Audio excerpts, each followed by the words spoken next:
Pag iniwan mo akong nagsasalita mag-isa, si Satanas ang sasama sa iyo ngayong gabi at hindi na kita matutulungan dahil narito ako para pigilan na mangyari iyon. Pero ang sino mang magwawalang bahala sa akin ay gumagawa ng isang malaking pagkakamali at agad na mararamdaman ang mga kahihinatnan. Nasa bahay ka na. Patawad kung nakakaabala ako, pero kailangan kitang abisuhan na may isang lalaking nais ang kapahamakan mo. Oo, anak ko, gusto niyang makaranas ka ng matitinding pagsubok. Pakiusap, manatili ka rito kasama ko.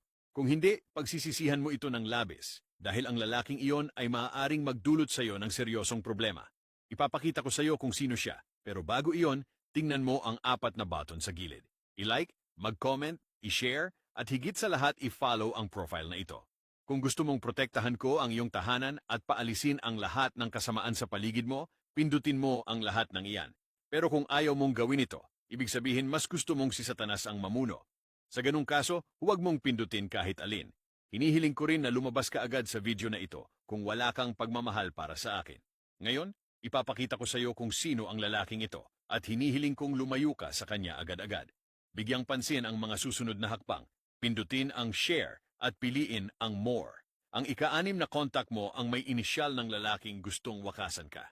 Mag-comment ng kaligtasan para maitaboy ko siya sa buhay mo.